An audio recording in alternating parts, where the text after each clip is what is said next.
আসসালামু আলাইকুম, কেমন আছেন সবাই? আশা করি সবাই ভালো আছেন। ভিডিওর শুরুতে আমি ছাদ বাগানে চলে আসছি। আজকে একটু গাছ ছাঁটাই বাছাই করব, একটু পরিচর্যা বলতে পারেন। সবসময় তো গোলাপ ফুল দেখাই আপনাদের, আর গোলাপ ফুল দেখতে আমার এত ভালো লাগে, সেজন্যই কিন্তু আপনাদের সাথে শেয়ার করি।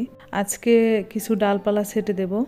আর গোলাপ গাছের ডালপালা ছেটে দিলে কিন্তু প্রচুর ফুল আসে। গোলাপ গাছের তেমন একটা পরিচর্যা আমি করি না, কোনো সার মেডিসিন কিছুই দেওয়া হয় না। মাঝে মধ্যে এই যে ডালপালা ছেটে দিই, এটাই হচ্ছে আমার কাজ।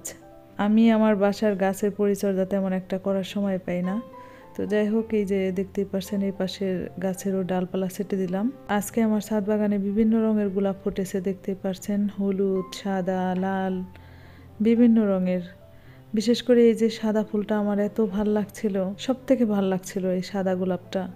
ভাবলাম আপনাদের সাথে শেয়ার করি। আর এই যে এই পাশে আমি কিছু অ্যালোভেরা নিয়ে গেলাম।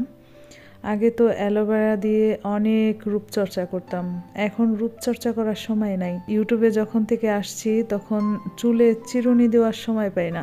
বিশ্বাস করবেন কিনা জানি না, অনেক ব্যস্ত হয়ে গেছি। কারোর সাথে কথা বলার সময় নাই, কারোর সাথে দেখা করার সময় নাই। আমি শুধু কাজে ব্যস্ত থাকি, এত ব্যস্ত। যারা ইউটিউবে আসছেন, যারা ইউটিউবে কাজ করেন, তাদের তো আর বলে বোঝাতে হবে না তারা কি পরিমাণ ব্যস্ত।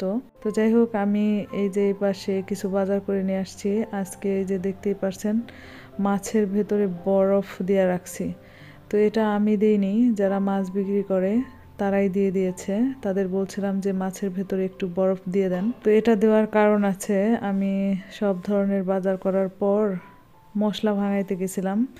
এর আগে এক ভিডিওতে আপনারা দেখেছেন আমি কিছু মশলা শুকা দিয়েছিলাম, হলুদ, মরিচ, ধইনা। তো আমি সবসময় এই কাজটা করি, আমি আমার বাসায় মশলাটা রেডি করার চেষ্টা করি। আমি কখনো দোকান থেকে কিনে নিয়ে আসি না, আমি সবসময় চেষ্টা করি মশলাটা বাড়ি তৈরি করার জন্য।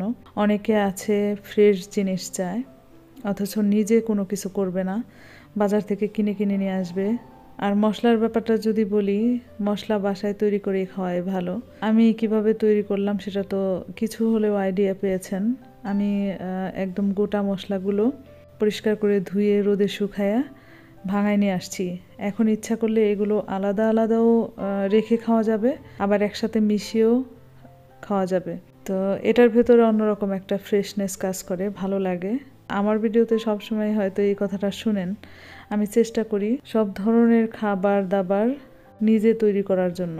যাই হোক, অনেক রকমের বাজার নিয়ে আসছি, দেখতেই পারছেন, জলপাই, শাক, লাউ, মূলা, করলা, অনেক রকমের সবজি, ধইনা পাতাও আছে। বেড়াতে যাব যাব করে আর যাওয়া হচ্ছে না, মনে হয় না যাওয়া হবে। আর যদিও যাই, হয়তো সকালে যাব, সন্ধ্যার আগে চলে আসব, কারণ আমাদের এলাকার পরিস্থিতি তেমন একটা ভালো না। গতকাল আমার প্রতিবেশীর বাসায় চুরি হয়ে গেছে, মানে শেষ রক্ষা হয়নি। যার বাসায় চুরি হয়েছে তার অবস্থা খুবই খারাপ।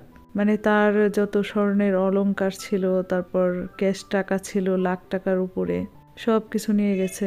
মহিলাটার অবস্থা খুবই খারাপ। আমি গতকাল সারাদিন ওখানে ছিলাম।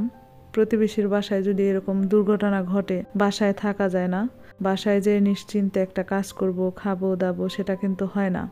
তো সারাদিনই ওখানে ছিলাম, ওনাকে কি বলে সান্ত্বনা দেব সেটাও বুঝতে পারতেছিলাম না। তারপরে ওনার পাশে ছিলাম।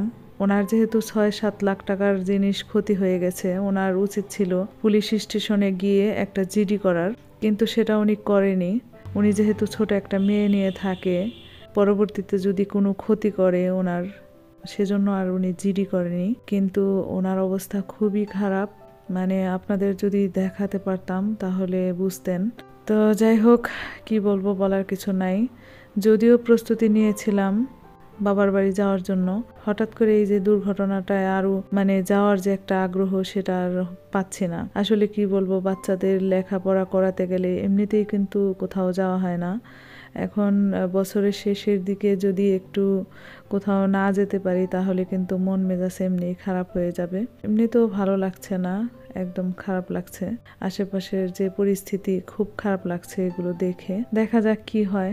যাই হোক, আপনাদের সাথে কথা বলতে বলতে অনেক কাজ করে নিয়েছি, সাথে রান্নাবান্নাও কিন্তু শেষ করেছি। আজকে রান্নাবান্না তেমন একটা শেয়ার করতে পারিনি আপনাদের সাথে। এরপরে এই যে মশলাগুলো চেলে নিচ্ছি।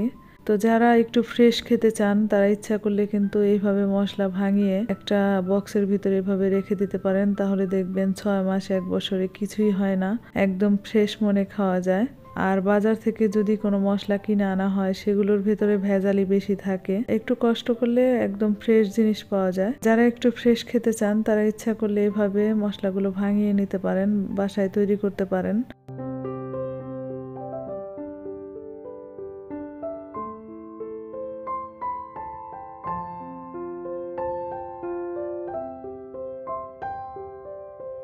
তো যাই হোক, এরপরে এই যে আমি একটু জলপাইয়ের আচার তৈরি করব। এর আগে জলপাই আচার তৈরি করছি, আপনাদের সাথে শেয়ার করা হয়নি, ওগুলো শেষ হয়ে গেছে। আমি আচার খুবই পছন্দ করি, যদিও এখন অনেক কিছুই ছেড়ে দিতে হচ্ছে। আমি আগে অনেক আচার খেতাম। আমার শাশুড়ি যখন বেঁচে ছিলেন তখন উনি আচার তৈরি করতেন, খুবই ভাল লাগতো ওনার হাতের আচার।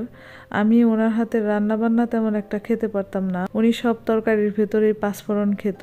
ওনার তরকারি তেমন একটা আমি পছন্দ করতাম না, আমি খেতে পারতাম না, কারণ সব তরকারিতে পাঁচফোড়ন কেমন লাগে বলেন। পাঁচফোড়নের গন্ধটা আমার তেমন একটা ভালো লাগে না, কিন্তু আমার শাশুড়ি আচার খুব ভালো বানাইতো।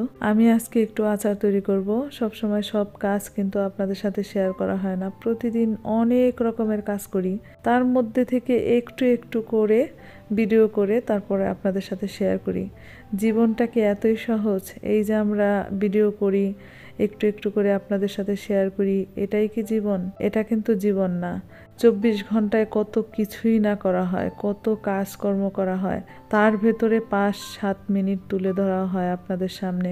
আর যে কত রকমের ব্যস্ততা থাকে সেগুলো তো তুলে ধরাই হয় না। আর কত রকমের রান্না থাকে, সারা দিন কিচেনে থাকতে হয়, কত রকমের কাজ করতে হয়। ধরেন একটা ভিডিও শুরু করেছি, হুট করে কোথাও চলে গেলাম, আবার বাকি অর্ধেকটা করলাম। এই ধরনের গল্প অনেক আছে, কিন্তু কিছুই আপনাদের বলা হয় না, কিছুই সেরকমভাবে শেয়ার করা হয় না। একদম গুছিয়ে পরিপাটি করে আপনাদের সামনে তুলে ধরি। তো যাই হোক, আপনাদের কাছে কেমন লাগছে আজকের ভিডিও অবশ্যই কমেন্ট করে জানাবেন। আপনাদের কমেন্ট পড়তে আমার ভীষণ ভালো লাগে। অনেকে আছে কমেন্ট করলে রিপ্লাই দিতে চায় না, তো এই নিয়ে অনেক আক্ষেপ আমার। আমি কারো ভিডিওতে যদি কমেন্ট করি, যদি ধন্যবাদ স্বরূপ কিছুই না লেখে, তখন আমার ভীষণ খারাপ লাগে। আমি এত সুন্দর করে একটা গঠনমূলক কমেন্ট করি, সেটার উত্তর যদি না পাওয়া যায় কেমন লাগে বলেন। আমি যথাসম্ভব চেষ্টা করি, যদি দেরিও হয় আমি আপনাদের কমেন্টের রিপ্লাই দেওয়ার চেষ্টা করি। তো যাই হোক, আপনাদের নিশ্চয়ই আচার দেখে খেতে ইচ্ছে করছে, তাই না? আচার দেখলে সবারই খেতে ইচ্ছে করে। আপনাদের সাথে কথা বলতে বলতে কিন্তু আমার আচারটা তৈরি করা হয়ে গেছে। আমি কিন্তু মোটামুটি আচার ভালোই তৈরি করতে পারি, আমার আচার খেতে কিন্তু ভালোই হয়। পাশাপাশি একটু তেঁতুলের আচারও তৈরি করছি। আজকে আচার দেখে জানি আপুদের জিভে পানি চলে আসবে, কিছুই করার নেই, শুধু দেখাতে পারবো, খাওয়াতে পারবো না। আর এ পাশে আমি কিছু নাড়ু তৈরি করছি, নাড়ুগুলো এবড়ো থেবড়ো হয়েছে, তেমন গোলাকার হয় নাই, কিন্তু খেতে অনেক মজা হয়েছিল, অনেক মজা হয়েছে। আজকে সারাটা দিন আমি কিচেনে ছিলাম, রান্না বান্না থেকে শুরু করে আচার বানানো, তারপর নাড়ু বানানো, এগুলো করতে করতে একদম সারাটা দিন আমার চলে গেছে। ভাবলাম নাড়ু তৈরি করছি, মেয়েটাকে একটু চা বানিয়ে দিই। আমি বাচ্চাদের তেমন একটা চা দিই না। তো যাই হোক, আজকের ভিডিও এ পর্যন্তই। যারা ভিডিও এ পর্যন্ত ছিলেন, এখন একটা লাইক করেননি, তারা একটা লাইক করে দিবেন। আজকের মতো এ পর্যন্তই। আপনারা সবাই ভালো থাকবেন, সুস্থ থাকবেন, নিরাপদে থাকবেন। আল্লাহ হাফেজ।